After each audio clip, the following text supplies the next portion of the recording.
Welcome to my channel, TOT Stories. Today I'm going to interview Sin. She's going to explain more about her background. She's living in Peru, and she's also doing a crowdfunding campaign. So, Sin, can you introduce yourself? Sure. Hi. Thank you for having me here. I really appreciate it. And I have seen your work, and I am honored to be part of this legacy of people that you are centering voices of, which is important. So thank you about it. And well, yes, I am an Afro-Peruvian person. I am 26 years old. I live in Lima, Peru, and I'm from a district called San Martín de Porres, which is a majority Afro-descendant and Andes descendant people, which is like in the outskirts of Lima, kind of segregated from modern Lima.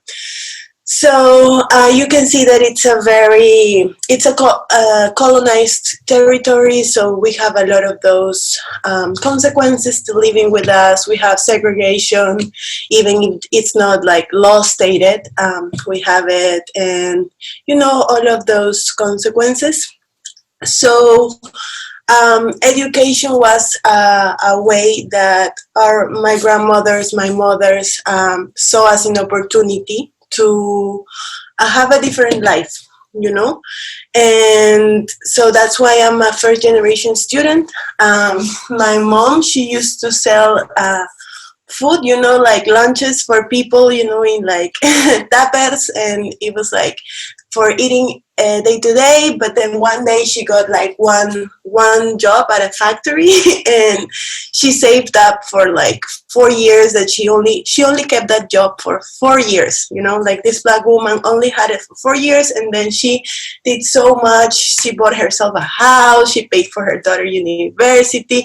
So it's crazy because those are the kind of representations that I've had. Like these really strong women making the best out of what they have, also making time to enjoy themselves, and to not to be defined by where they come from. They know where they come from, but that doesn't stop them to get to places.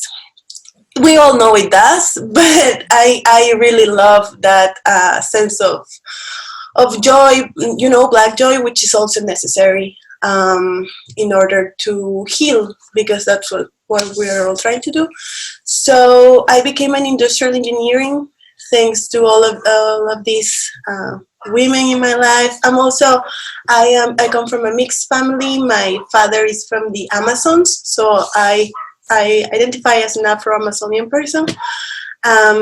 Even though I didn't live there, the culture that he brought to the table also was very very necessary for me to speak, because also I don't know, my family wanted me to be a certain type of person, because I couldn't be too loud, I couldn't take that much space, that wasn't right for me. But for other people, but my father didn't saw life like that. So he was like, just let her talk, just let her be. And those kind of two representations merged into who I am. Mm-hmm. And well, now I got 2 scholarships. One is Fulbright, which is a scholarship that is given by the US Congress, I think. And then NYU, which is the university I tried to pursue, also gave me another scholarship, because otherwise it wouldn't be like possible to do that. And I'm doing this crowdfunding campaign to get the money that I need, because there's still like a little bit left, since I lost my job due to COVID, and I had to like reinvent myself and see how. And it's been really good. It's been a crazy journey, but my goal was $10,000, and I'm only 35% away. So that's I didn't expect that. So I'm very thankful. And, yes, okay. Thank you. And what do you want to study? I want to study a master's in Latin American and Caribbean studies, because I understand. Well, what I want to do is I have always worked in the strategy and optimization part of companies. commercial companies, global companies, and my job was basically to give them strategies and ideas to make the business grow, and or to save up, money and still make the business grow. So I believe I have a good eye for connecting things, and it's been like, I don't know, 5 years in this system, which I won't say is a good system, because I think it really takes your soul away. It's horrible. But it was a tool for me to know some things and now understand that I want to use my abilities in order to make the Afro-Peruvian communities wealthier, to make the money stay within our communities, like to build like the environment for this to happen, and not only to Black people, but also with queer community, because all my identities are intersected, and I I understand that, for example, maybe on the outside world, I get judged for being an Afro-Peruvian person, but in my family, I get judged for being a lesbian. So it's like facing different kinds of violence at the same time, and understanding that me having the advantage to study and to show people that, yeah, you can be all this, like, but still that doesn't mean that I cannot achieve something. And that's what I want to, like, not only to do, but also to represent that it's possible. And I think I'm already doing that with my mom. So that's that's great. Okay. And how is it the situation for example, Afro-Peruvian queer in Peru? Yeah, it's bad. It's really bad, because it's like, for women, it's the hypersexualization, it gets worse, because now you are not only like this subject of desire because you look different, but now because also it's like they are going to give you what you need and you're missing, or this kind of super horrible toxic assumptions of queer people. Also, when I talk with my friends, you are expected to be a model of person. You are expected to be on a stereotype, and that sucks, because it shapes a lot of what we think, on how we see ourselves and what we think we can achieve. So it's just another layer of oppression, and that's why we need more queer Black voices out there to know that it's not. I mean, we can be a million things, a trillion things, and people shouldn't expect to put us in a box just because we look a certain way.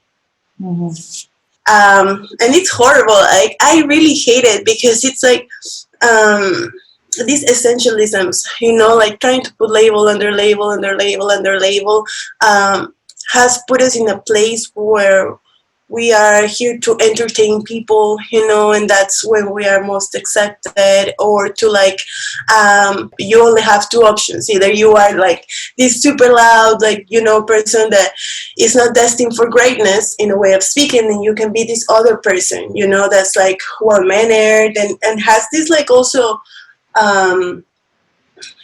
this air of, like, with being superior or something, but you want to be that. You want to fall into that stereotype in order not to get lost and not eaten by society, So it's very hard.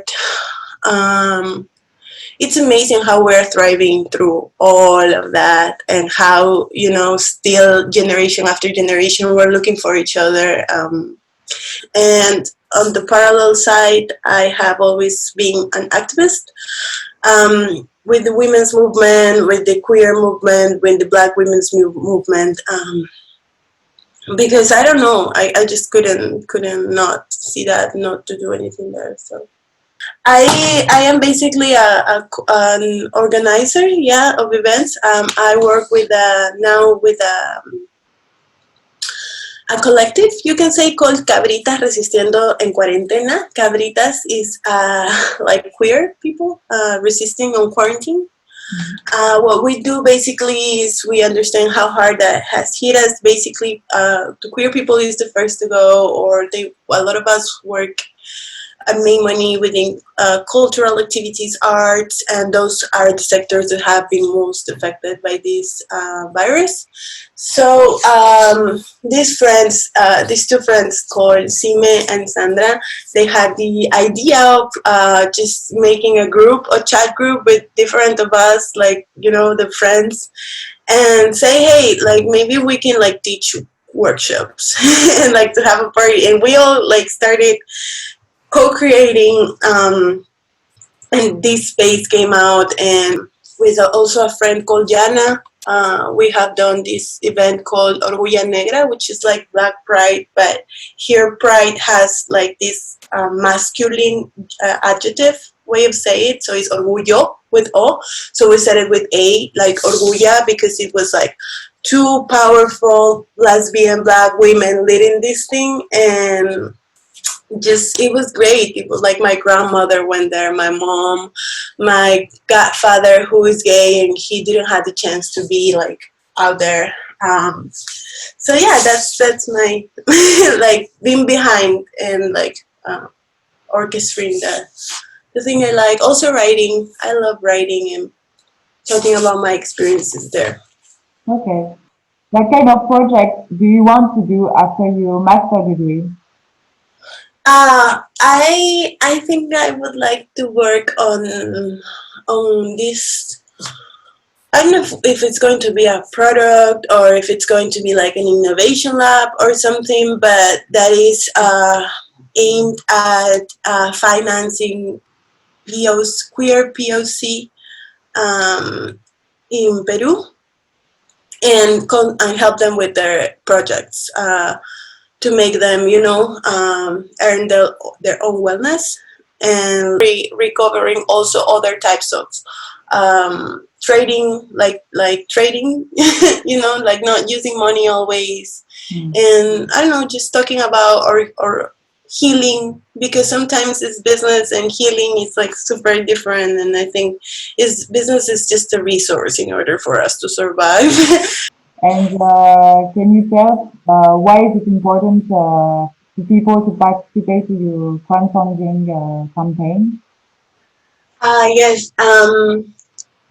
I think it's important for them to contribute in any way they can. Like, it's not also just contributing with money, but also sharing the story. Because my point with this was to show the structural side of it. Like, there's a reason why I'm doing this. There's a reason why all my energy for a month went into preparing this, and it's because I don't have the generational wellness in order for me to prioritize my studies, and that's not fair. So, and if they can do it because they're thinking about it and they want to distribute their wellness, well, amazing. I will be forever thankful, and I know it will help me to build more things because I am passionate about this. Is there anything else you would like to say? Or Well, I would just like to thank you again, because I think it's important for us to have these spaces, to connect with each other.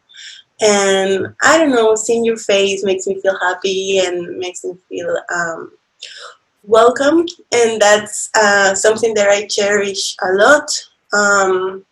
I also want to use this space to say that I live in constant fear of doing different things, like this campaign, like what's next. But I just go and think about my grandmothers and go to my roots. And I just want to encourage people to find their safe place in their mind, because our minds have become like sometimes it's mirrors from the outside.